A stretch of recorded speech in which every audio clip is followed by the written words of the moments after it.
And I think we are good to start. So I am Deepak Mahto. I traveled from Mumbai. I thought I'll run away from rain, but surprise, in Hyderabad also it's raining today. So you can blame me for the rain today as a reason. Okay. So the session is about what's. Oh, you cannot hear me? Okay. Hello, you can hear? Okay, cool. So the session is all about what's new that is coming in Postgres 17, but primarily for the persona who are developer of databases, who build application logic and code on for that. So that's the persona I'm focusing, and most of the feature will be revolving around it.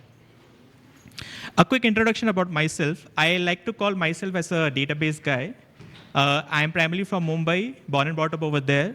I was in Amazon, Google as part of my Postgres journey, and currently doing on my own stuff with Data Cloud Gaze Consulting. I also do training on database Gyan, where I teach about how best to use Postgres, how to migrate to it, and those are all currently which I'm currently working on. And coming to Hyderabad, other than PG Height, one more reason was biryani. I'm a big foodie, so that's something that brings me over here, and I'll surely explore some of those as well. Okay, so the agenda revolves around different things that are new in Postgres 17, and every release brings something new that we should be aware of. At the same time, what different things it makes as part of developer or DB.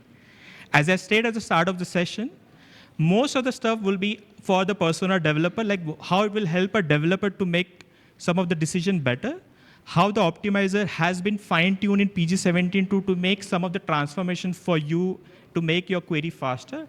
At the same time, some utility command and all of those. We'll walk through some of those, get a better understanding of how things will change for us once we move to Postgres 17. Okay, so I've divided every part into sections. So we'll cover each as part of section point. The very first thing is optimizer. As a developer, I always like things to work as automated performance. So I write my code and let optimizer do the optimization for me.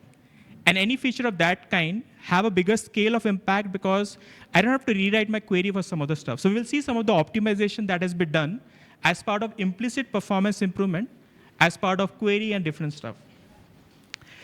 Now, the very first thing is, my journey of databases came from Oracle to Postgres. So I'll have some reference back to Oracle as well. Whenever we design any database table, we put a lot of constraint as part of check, not null, null, all of those. Those are also a very important data point for doing any decision.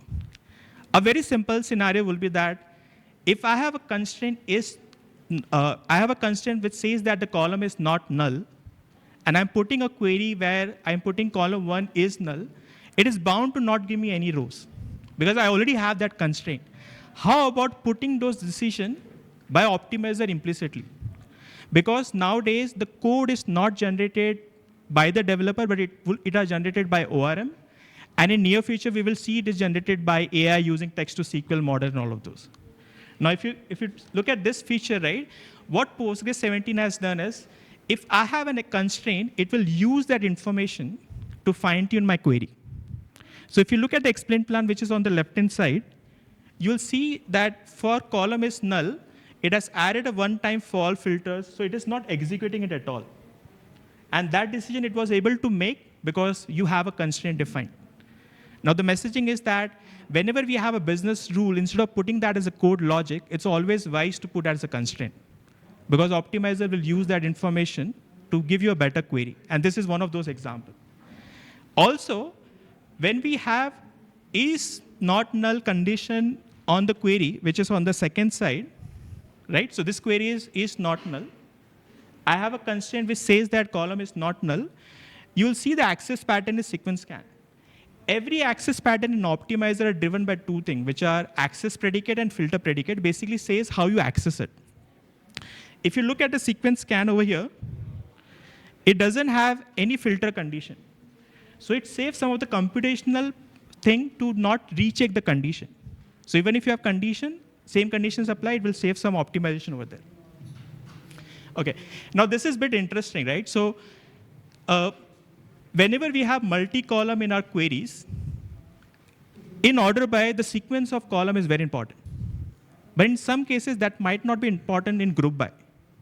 Now, our committer have taken that as an example and try to optimize it as well. Now, if you look at the example that we have over here, right? So I have a query where I'm grouping by C2, C1. And the plan that you're seeing right now, it is coming from Postgres 16. It's not from 17. And if you look at the plan, right, the group key that we have is of the same sequence that you have provided in query. But the strategy is that ordering for group key not always matter, because I can regroup the columns. So I can have group by C1, C2, and it can try to evaluate a better optimal plan. So if I switch to a different section over here, this is a plan in Postgres 17. Now what you can see over here is, though you have group by C2, C1, your group key is C1, C2. So what it means that the optimizer in Postgres 17 can reshuffle the grouping for multi-column and give you a better plan as part of that decision. Now over here, I had an index defined which was C1, C2 in both Postgres 16 and 17. But 17 optimizer was able to choose a better plan because it can reshuffle the column in group by, and that is driven by the flag enable group by, which is by default enable. Again, we don't have to do anything. The optimizer itself do take care of it. And if I just go back and show you the time that it took in Postgres 16 for same was 328 millisecond, but in Postgres you'll see a benefit and it reduces it, right? So without doing any changes. That's the best thing we want as a developer, right? As an optimizer itself are smart enough and make some decision for us. On the same line, okay. I hope all of you know what is correlated queries. In simple terms, correlated query means that I have my main query that returned me some rows, and for every rows of main query, I'm evaluating a child query or subquery based on some condition. And simple rules of development is that whenever you do something repetitively, you should have the best access pattern. It means that your subquery should have index and all of those. But in real world, that is possible that you always take care of it. Now, if you look at this example that I'm putting over here, again, this plan is coming from the previous version of Postgres. And if you look at this particular section, it is using subplan, and my correlated table does not have index. So what I'm trying to show you is that this table T2, as you can see over here, was looped 10,000 times. And 10,000 times it was done full table scan. And over here, the case is that whenever we have in clause and a correlated behavior, before Postgres 17, we didn't have any optimization. But if I run the same query without any changes in Postgres 17, as you can see in the new plan, it was able to optimize it by making it correlated. So my in clause over here was transformed to a hash join, because it can do better joins transformation for correlated in clause. Same query performing bad or not better in Postgres 16, but with zero changes works well. So in Postgres 17, now we have correlated in clause transformation, which try to evaluate better joins for you. Over here, it was basically doing a hash join instead of doing it in nested, and my full table scan was happening only once. So the idea behind this is that I don't have to create index every time to fine-tune my query. Some of the time, a basic decision of joins also can improve it. And this is what Postgres 17 has been doing it. OK. This is the last section of optimizer, right? So also, we have something which developers use a lot, and it is always wise to improve that as well, which is common table expression. The idea behind common table expression is that you group your queries based on functionality, which is easier to route. You materialize it, not materialize it based on the use case that you have. When I say materialize, it means that whether you want to merge it with the parent query or not. So there are different things that with clause also offer. But over here, I don't want to confuse you with all of the stuff. The only thing I want to share over here is that this query has a CT, and it is also accessing the same table again. So T1 is part of CT, T1 is part of the parent query as well. And actually, the same column is joined everywhere, right? So if I look at the simple query, it is basically giving me everything. I'm not doing any filter, right? So I have CT, which is defined on C3 coming from T1. I have my parent query is also doing the same, but with a different alias. The point to note over here is, if you look at this estimation, which is hash join and estimation is what drives most of the decision of access pattern. Over here, For the same column and same rows, the estimation was making it half, because that's how it works in Postgres before Postgres 17.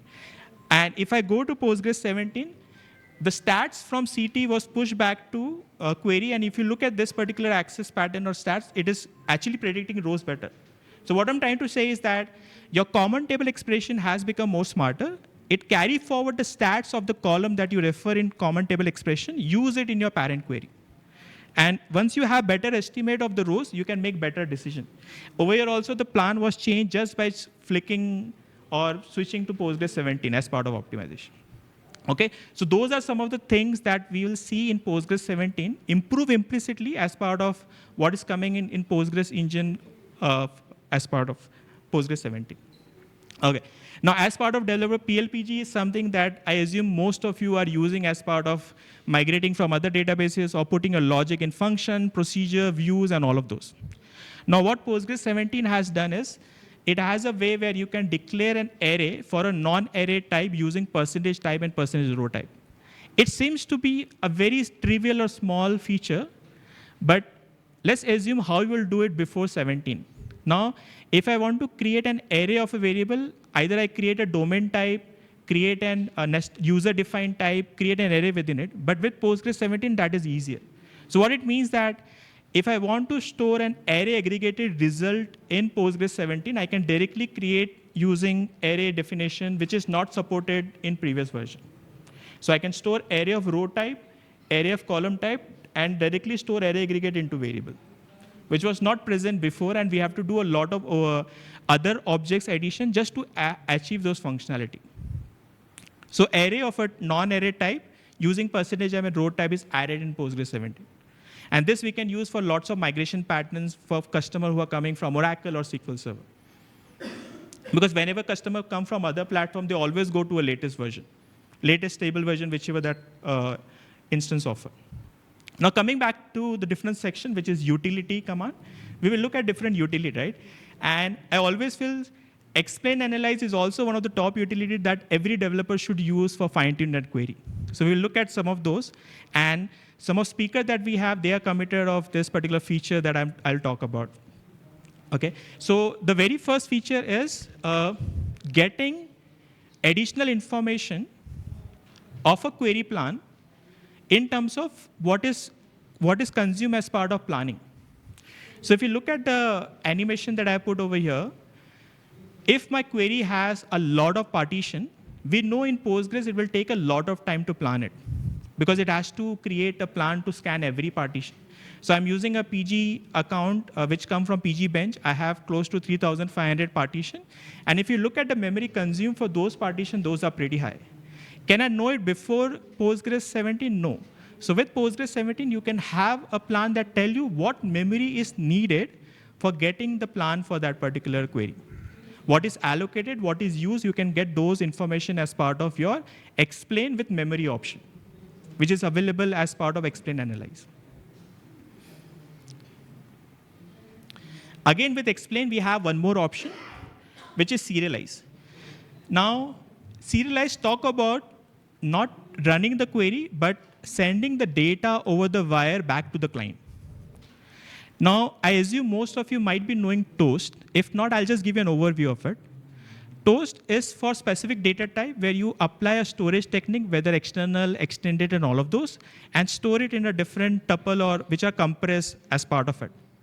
Whenever you do any on-the-wire transfer of those data set, it has to decompress and send it back to the client. And the example that you're seeing right now over here, I'm showing the same plan with serialize and non-serialize. And if you look at the serialized plan, it gives you a better information of what memory will float or data will flow as part of decompress and conversion for those tables. So toasting is never considered in explain analyze. So if I'm using a select star, that means I'll query each and every column of that table, whether toasted or untoasted. And for toasted column, I have to compress and send it back to the user. And you can see the memory portion that it takes for those in the example that I'm showing, right? So in this case, you can see the serialized section, which shows a lot of memory portion as part of those transformation. Okay, so this is also available as part of explain analyze. So in case we get a complaint that my query is not giving me result back. And if I run explain analyze, I might not be sure where the time is taken because my explain analyze will be running very less time. But once I do serialize, now I can understand that it is because of toast column, because of serialization that is happening that need to be done to uncompress and send it back to the user. Okay, so those are also added as part of this section. One of my favorite command that I've mostly used for doing any demo or any session is copy command, right? So load anything from flat file into databases, do processing. But whenever you load anything from an interface which is flat file, we do have to take care of bad data as well. Before Postgres 17, if I want to take a bad data example, if you look at this example, this A for this particular first column is not a right data type, right? I expect it to be big int or integer, but it is a bad data for me. I need a logic where I can put my clean data into my table and my bad data into my different table. Now for all of those strategy, before Postgres 17, we didn't have anything as part of copy itself. Now what new copy does for us is, it gives you an option to specify what to do when an error happens. It basically tells you that if an error happened for this particular load, what option you have. So I can either ignore it or I can throw an error. So we have an on error ignore option which is coming in as part of copy command. We also have verbosity. What it means that if I ignore it, I should be well aware of it, what I'm ignoring. What was the issue? Was it data type mismatch? What was the data and all of those? So those information is also being sent as part of copy command for now. So if I show you an example over here, so this particular screenshot walk you through of all the journey that we can try out in Postgres 17. At first, I'm trying to just load it without any option. So as default, it will not load the data. If you look at the data I'm loading, and if you look at the seconds, it is 61, which is not the right value for a seconds, right? It has to be 59 or 00. So it is failing for those data. So whenever you try to load it as default, it will fail out. Now what I can do is, like, if I have a use case where I don't want a bad record coming into my table, I can ignore it. I can always go back and use this option, which is on error ignore and verbosity default, and it will basically copy the record which are a good data for you and ignore all of those. Now over here, your constraints are still checked. The ignorance is on the data type mismatch and all. If any data is not meeting your table constraint, it will still fail. But any data that is not meeting your data type, it will give an option to ignore it. And if you look at the last example that we have, I can increase the verbosity level to verbose and understand what was the data that was failing for me while I was trying to load. So it will give you the column and data that got failed for every cases. So this is an easier way to implement interfaces where you get data as part of from upstream in flat files and design your copy command to ignore or take a necessary decision. So it can avoid an additional staging table and all of those decisions for you. And also a small part is that we added this tuple skip column, which basically also show you that what was skip as part of the copy command progress. So it is also part of it. Okay, now JSON, SQL standard JSON has a backstory, right? So this was pushed for Postgres 15, and it is getting committed in 17 for now. So SQL JSON table were all pushed for previous version, but didn't happen, and it is pushed over here. And now it's the right time, because some of the use case that I foresee this to be used is a lot of AI interfaces. We can do an API call directly from databases.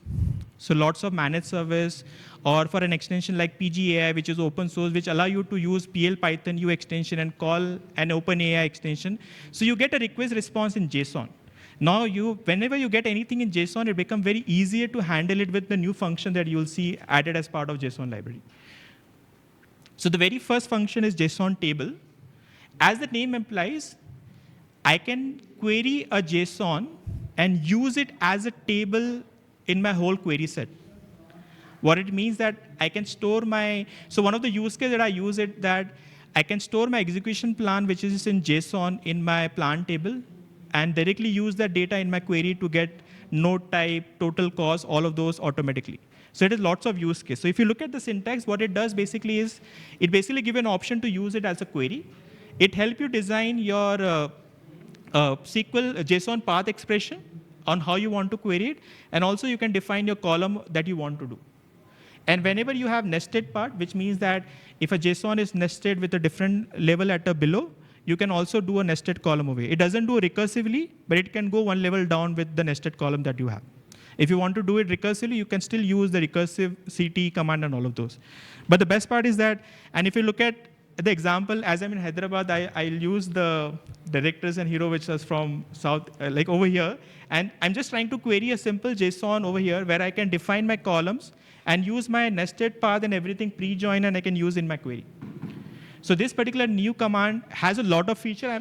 For represented person, I'm use a very simplest example, but you can use filter, you can go a multiple level in nested part, and it gives you an easier way to query your JSON data.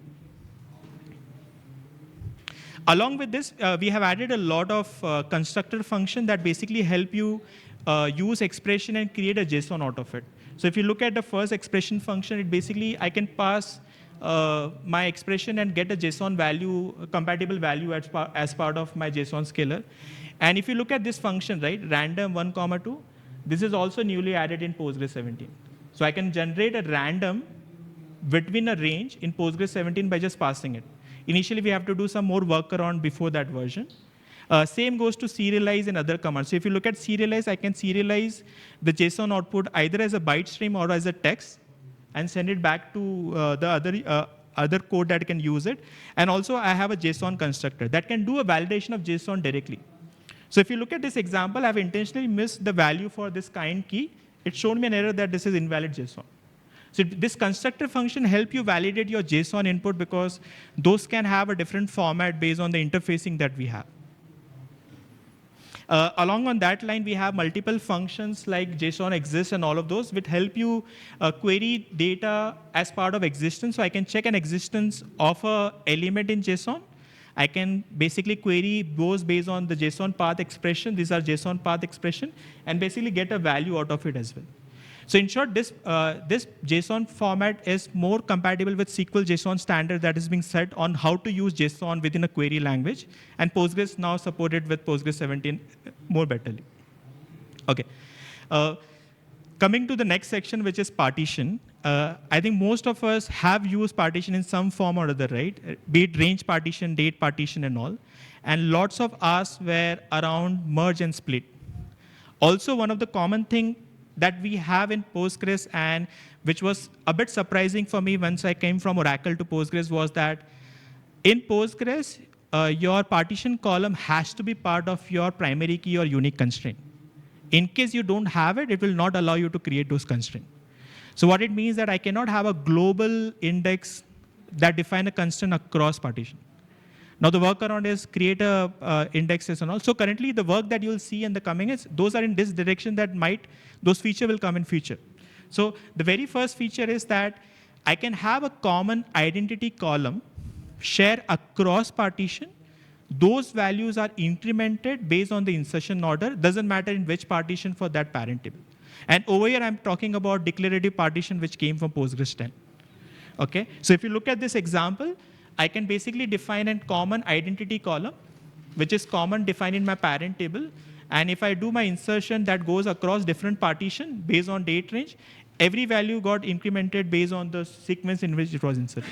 Now what it means that I can have a common identity space share across partition.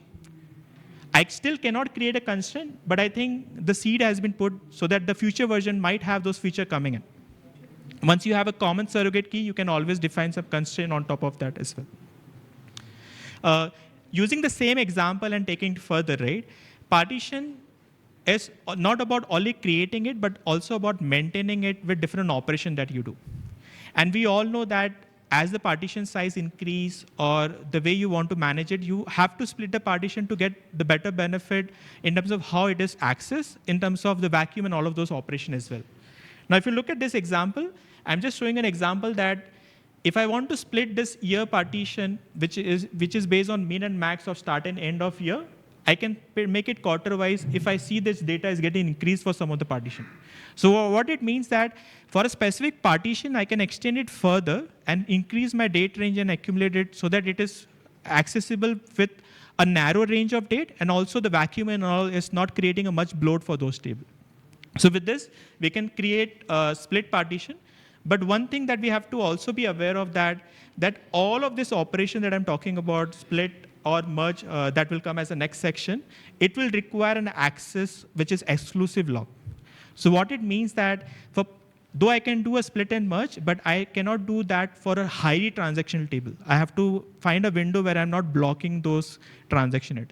So the point to note over here will be that it's a good feature to have, but do note on when to apply it. Okay, you have to find a window where you're not hitting a highly transaction table and all of those. Also, it is not supported for hash yet. It is already supported for range and list. Same goes for merge, right? So over here in merge partition, if I want to accumulate all my archive together, as in when I'm moving further, I can always use my old partition and the oldest data that I have, and I can try to merge it together, and it will try to merge both the partition as part of exclusive log. So for split and merge, the both operation goes.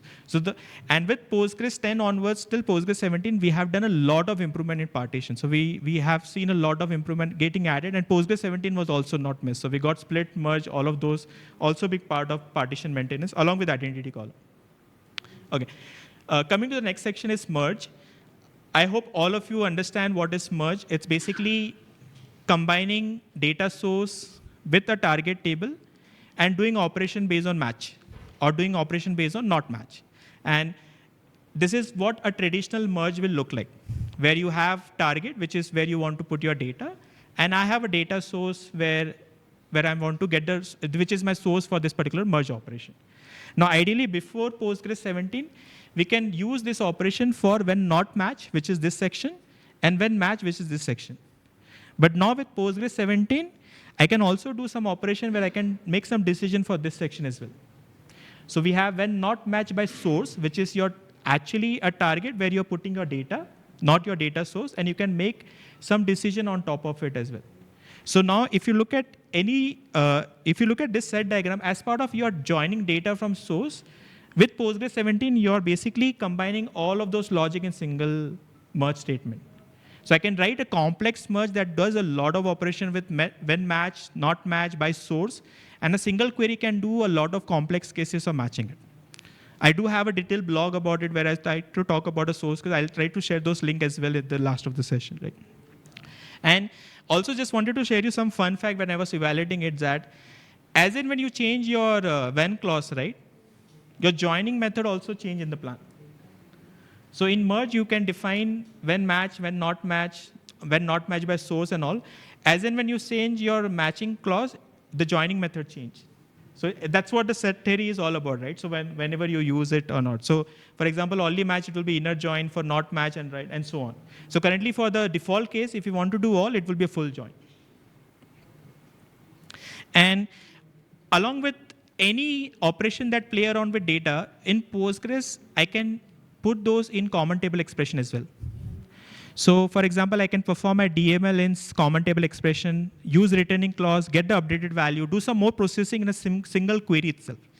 Now with merge, we can also have returning clause that can return the data that is being impacted as part of merge. And this is a very good feature because I can include merge as part of common table expression now. And that gives me a lot of liberty to put a complex logic in the SQL itself.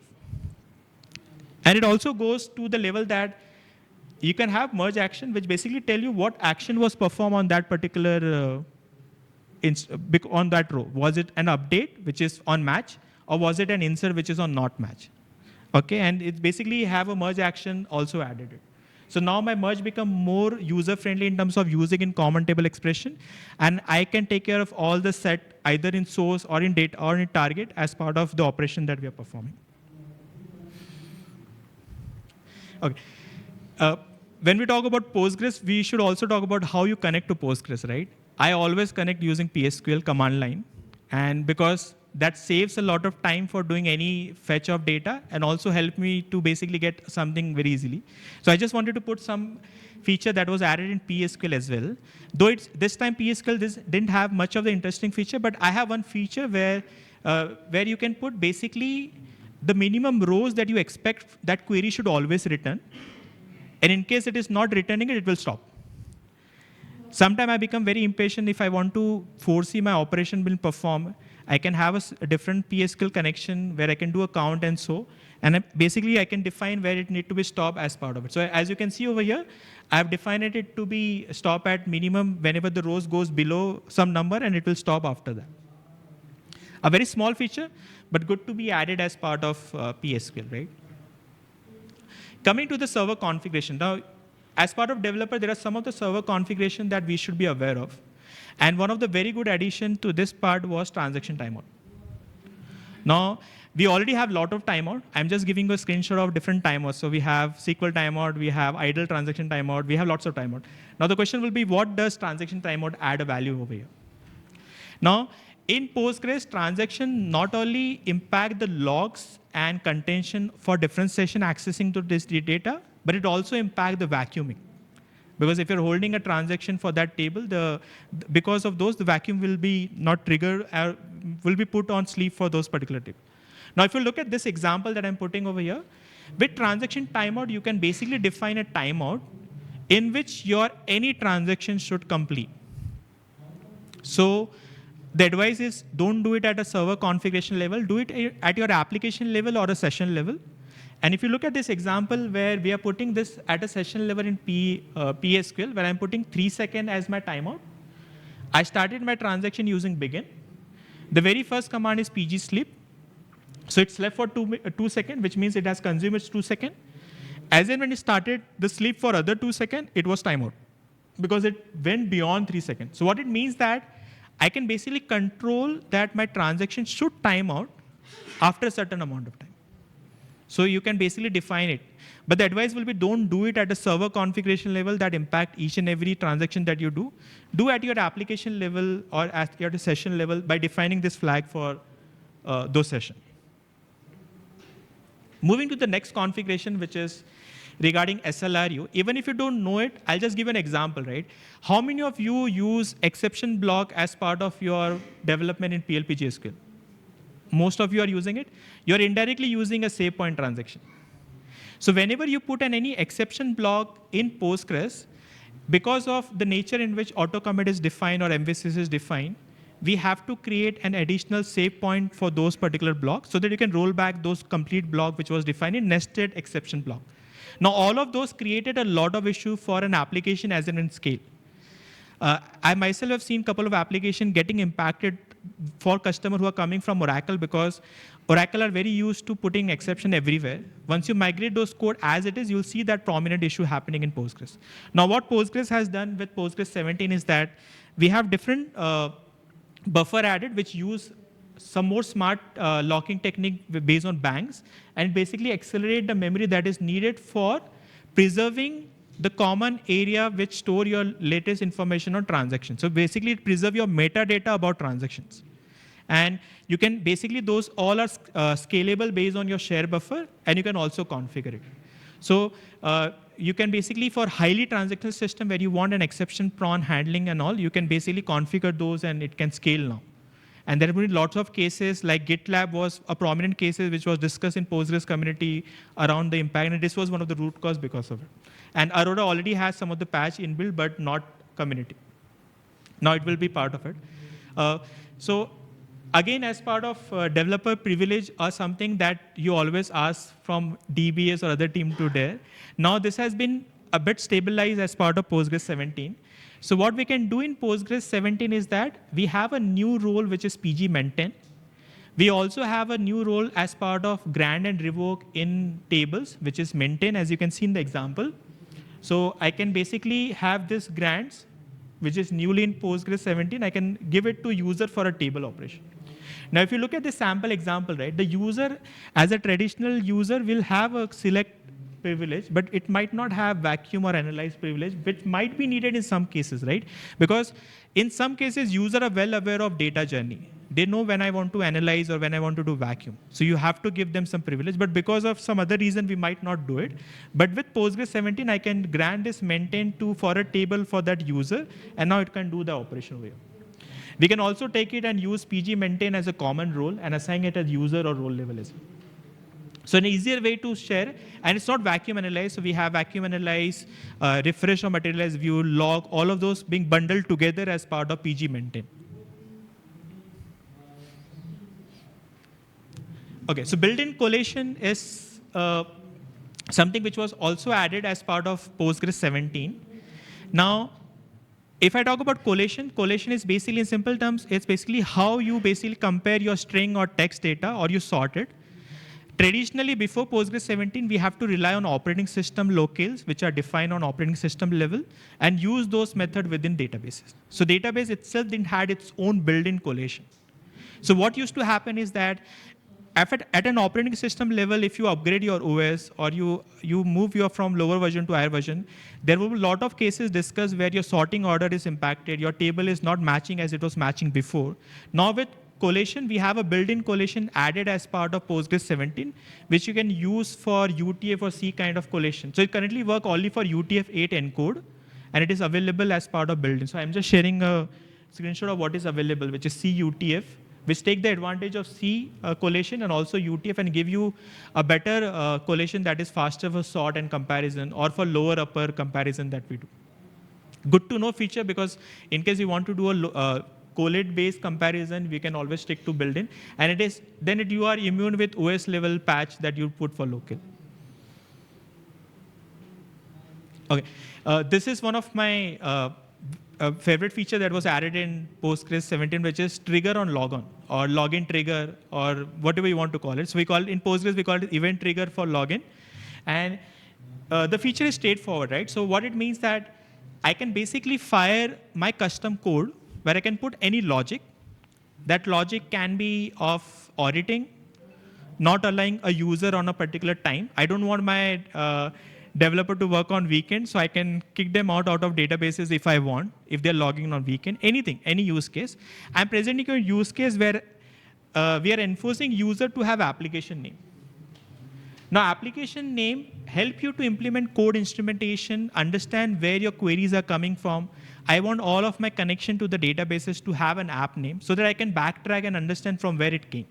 A simple example is if I connect from PSQL, it will use PSQL as application name. If I connect from pgadmin, it will use pgadmin con.process name and all of those as your application name. So it helps you that. So I can enforce such rules as part of log and trigger as well. So the workflow over here is your validation happens separately, which happened first. Then your logon trigger is checked at the database level. So we have new column added at PG database, which checks those flags. And once the logon, this flag is enabled, we fire the logon trigger, and based on success and failure, we can avoid it. But there's a saying, right? With a great power come great responsibility. What if your logon trigger code is failing? No one can log into your database, right? So again, it becomes a bit of ownership that you have your necessary testing and all of those being done. At the same time, if an issue arises, we have okay, so this is an example where I'm running it, but I'll just talk about the issue first. So if you look at this event trigger, so we have event trigger flag, which is put it at a server config level, which is by default on. And I can basically disable it and reload the config. I'm not 100% sure how that will work for a managed service because managed service handle parameters separately. But for a vanilla Postgres, it will be change the config, reload it as part of alter system as well. And whenever an error happens, we have to take care of it. Okay. Now, if coming back to this example, right? So I'm using a Docker version of Postgres 17 for all of my testing, and I'm passing my application name as empty. As in when I try to connect, it will show me the exception that I've raised in my logic. So this helped me basically control an action that I want to perform as part of login. It can be for different use cases, right? I won't recommend it for auditing because we already have log connection, log disconnection flags that works better for auditing at a flag level.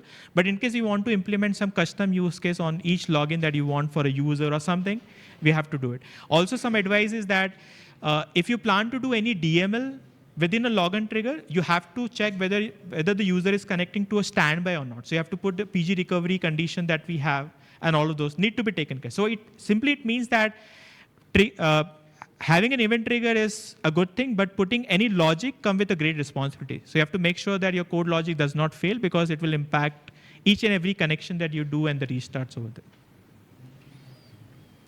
And this is just a last slide that I wanted to put forward is that how I tested all of it. It's very easily available as part of Docker over here, which is put from community.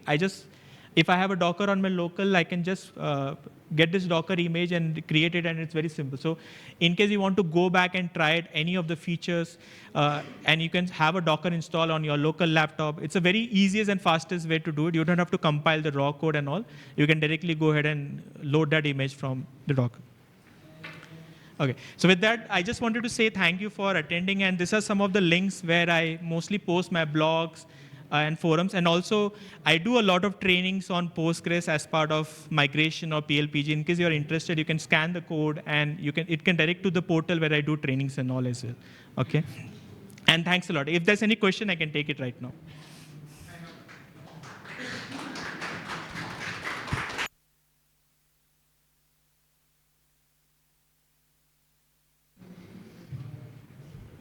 Yes, buddy.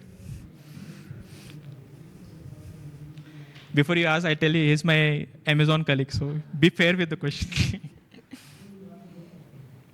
It's okay. I think my voice is loud. Yes. Good to see you office. So one fascinating thing which maybe I'm interested in is the partition split, right? So does it, because in most of the cases when we do the migrations, because we use data in the partitions, we used to archive it or do all this stuff. So if by any chance the split partition will it take the space, like whether the big partition, if we split the partitions, so will it occupy the same space or the space gets can we do it mapping on? Yeah. So I have not tested it, but based on whatever I was able to test it out, your space remain the same because it is basically the same space but split across the same table space. Nowadays, lot of managed service have a single table space which is your default.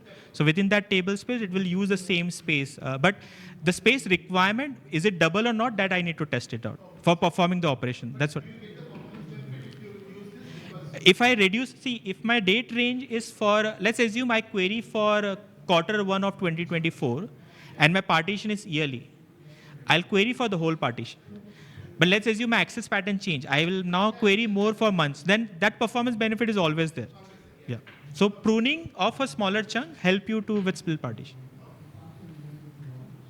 So I can start with a bigger partition as in my scale. I can introduce monthly, go back to daily, and so, yeah. And the best part is you can do only for a subset of partition. So the split and merge works at a partition level. What it means that my partition cannot have further partition to perform this operation. So it is at the first level. So it can be performed only on partition that does not have partition. Okay, in that sense. And you can split the level with range and put your min and max date accordingly. You can do default as well. So you can split the default. So you cannot split default because in default you don't have min max, right? So you cannot do it, but I can split the default and create a new range if it goes in default. I can do that. We can do that. Yeah.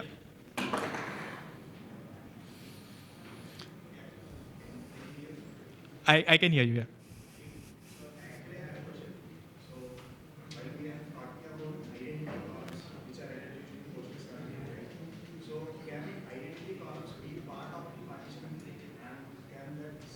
Yes, it can be part of partition key. I tested it out. So your identity column cannot be part of constraint, global constraint without partition column, but it can be your partition column. So there can be a composite version of the created and my ID column. So you can, the tested example that I've tested is, if you create an identity column and partition column, you can create a range or list on that. You can do that partitioning on that. It works. But if you want to do a sub-partition on top of range, I'm not sure because I didn't test it out, but that's something I can test, yeah. And also, have you came across this case where there are no sufficient chain partitions and data moves to the default partition? Correct. Correct. And we want to merge the default partition data into their respective partitions which are to be created in the future. So did you come across this use case? So basically, whenever you update your partition column, it automatically moves to those partition.